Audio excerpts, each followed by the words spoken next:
the introduction. It's my pleasure to have it from such a senior like you. And I'm thankful with this. Should I share the screen, sir, and start the deliberation?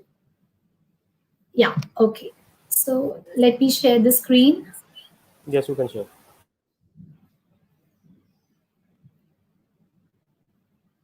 Yeah, is it visible, sir? Yes. Okay, so I welcome all the participants to be the part of this, and I'm very thankful. I hope I am able to meet the expectations of all of you. But to make this deliberation a successful one, I need equal participation from all of you, because this is a session which is not theoretically based, but it is practically based on the figures. And when we are among the figures, we sometimes require the pen pencil in our hand or something to write for and go through with me. So I request all of you to be with me in this webinar, so that we are able to cover all the points well in time, right? So with this, sir, what I am going to do in annual returns, we have filed the annual returns for 17-18 already. Right, so we are quite familiar with the forms, because there is no change in the forms, as 17-18 forms were there. To 14-11-2019 co, the amendments which were brought in, those were applicable for 17-18 or 18-19 both. So forms have not changed, but because there is a time lag, so I will be taking you through the entire forms once also, to give you a recap and to take how we have to deal with the 17-18 impact.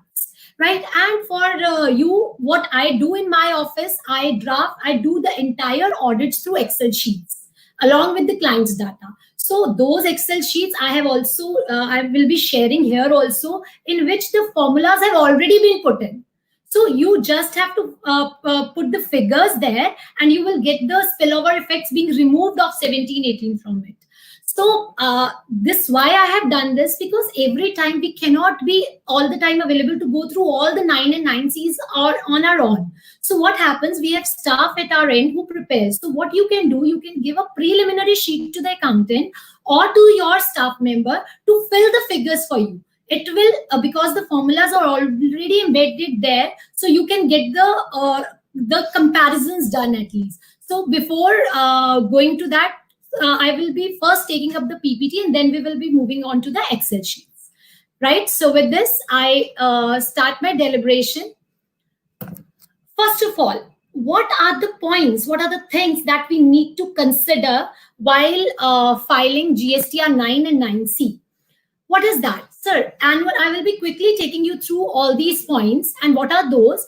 Annual return ki limit 9 ki I am talking about is 2 crores. Right? So it is mandatory filing of GSTR 9 if your turnover, the word is aggregate turnover, we will be discussing aggregate turnover also. If it exceeds 2 crore rupees, then you are mandatory required to file your annual return. It can be filed online directly also, or through offline utility also. And nowadays we are using some softwares also to file those. Right now, all the GSTR 1 and 3Bs for the financial year 18-19 must be filed. So sometimes our Windows does not get active for GSTR 9-9C. So you have to check if any of the GSTR 1 or 3B is being missed or not. So that can be one of the reasons.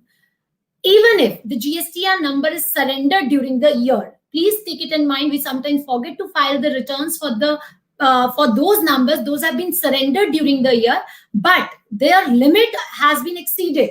They have exceeded the 2 crore limit. Then in that case, you are still required to file the GSTR 9 for those surrendered or cancelled numbers. Second point, next point is, major data is, as you know, is already populated in annual return, and those majority of the data is available in editable form also. So it sometimes give red reference that is only given to give you an indication that you are changing a value more than 20%. It happened in my office also. When we were to put 25,000, thus one of the members, he put 10 extra. So it became 2,50,000. So in order, it gives you an indication that you are changing the figures. It gives a red flag, changing the figures more or less than more than 20%. Right, sir, एक चीज का ध्यान रखिएगा. Last time also I received a few queries that हमने तो जो auto populated data था उससे return file की. The auto-populated data which shows in your GSTR 9 is just the preliminary data which was available with the GSTN, and they have put it in there on the basis of returns filed by you. But that does not mean that data can be compared, but that is not the actual basis. What basis we have to take, that we will be discussing further. Now, once GSTR 9 is filed, it cannot be revised. So make sure what you are filing should be filed correctly, and because it is the last opportunity to correct your mistakes for the 18-19 period. So you have to be a bit careful, and 9C can be uploaded only when you have filed the GSTR 9. So it has to go sequentially.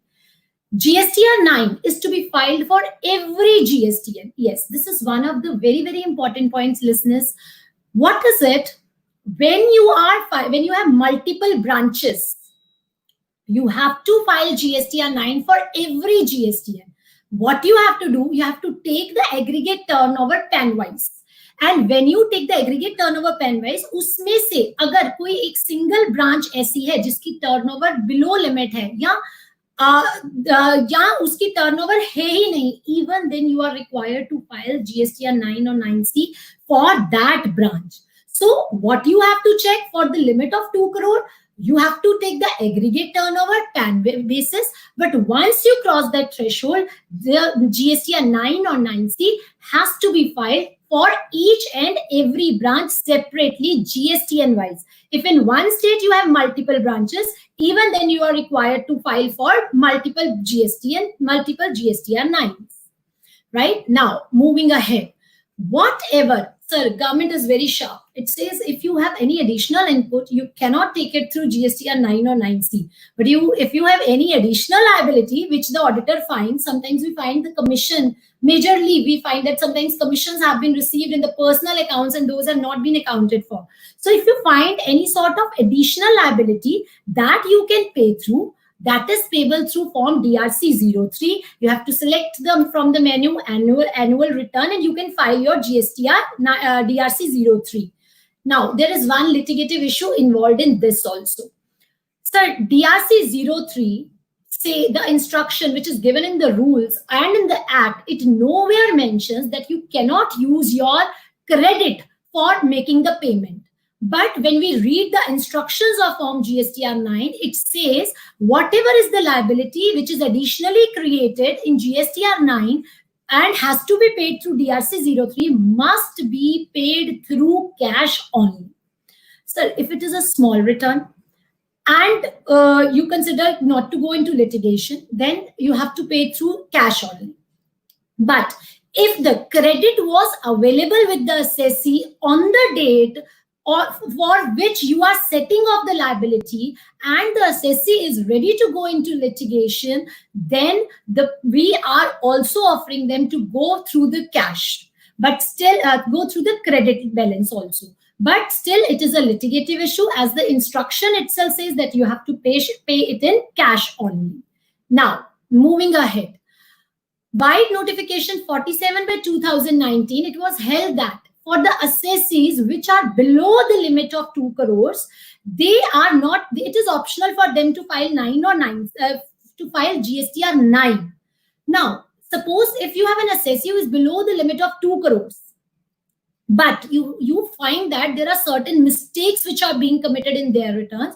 So I advise you that for such assessees, because you have to get the assessments done, and GSTR 9 is going to be proved to be a very good tool for it. So it is a suggestion that if there are errors in 3B which you want to rectify in order to have a proper assessment or facing no problems during the assessment, then the GSTR 9 below the 2 crore limit is advised to be filed. Right? So these were the brief issues. Sir, other than this, when we start GSTR 9 in office, what are the things which we say to the client to have it, to provide us so that we can make the GSTR 9 or 9C for them? So what are the prerequisites? I will quickly go through it because the checklist will be available with you. You can have a look on it. We can ask them for their audited financial statements, including all the schedules, etc., and the bifurcated branch-wise statements also, if they have branches, because as you know, GSTR 9 and 9C has to be filed branch-wise. So we have to take these bifurcated branch-wise financial statements. Sir, 26 AS and income tax returns. अगर आपने service tax में भी देखा होगा, assessees have been getting a lots of notices by getting the third party information from the income tax department. So make sure when you are filing your GSTR 9 and 9C, your income tax returns and the incomes which are coming in form 26AS should be duly considered. You will ask them their books of accounts, and if they have cost and corporate records, that should also be taken. User and ID and password you will take, and by taking this this user ID and password, you have to take the financial year 17-18 annual returns, because we have to remove the spillover effects of 17-18. Along with it, you will take the GSTR 3Bs, GSTR 1, electronic credit ledger, and cash ledger. So these are the things or the documents which you will be requiring preliminary just to gather the information for filing of GSTR 9 and 9C. Now, so these are the quick 20 summarized points. What happens? Sometimes when we do audit in our offices, we know that we have to check all these points. But while doing the audit, in 1 or 2 cases, we can miss those points. So it's always beneficial to provide your staff with a copy of 20 quick summarized points that they must check when they are conducting the audit or checking the papers on your behalf, or when you yourself are finalizing the audits. So what are those things? These are the 20 quick points. In this, what we do, we take the incomes as per P&L account and GSTR return. Abhi thodi der mein I will be sharing an Excel sheet with you. I just show that to you for a while. Here it is, GSTR 9C. When we finalize it, meanwhile it gets open, I just move further. Yeah. So what we do, we take incomes in Excel as per the P&L account as per the GSTR returns, and then we match those, what are to be taken. But other than this, there are certain RCM expenses also, and you have to check whether any foreign payments have been made. Expenses on which ITC has been claimed, we take a separate bifurcation of those expenses and check it according to the provisions of section 16 and 17(5).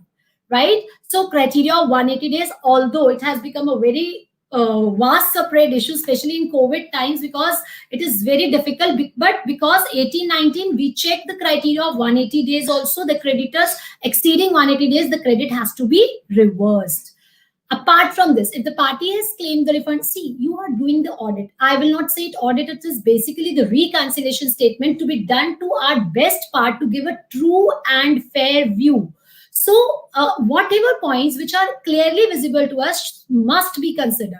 So if you think the party has claimed the refunds, so the calculation, whether the appropriate refunds, if they are showing it as exports, they have taken the exports correctly as per the criteria mentioned in the IGST Act, the conditions have been fulfilled, it should not be wrongly claimed. All these points must be checked.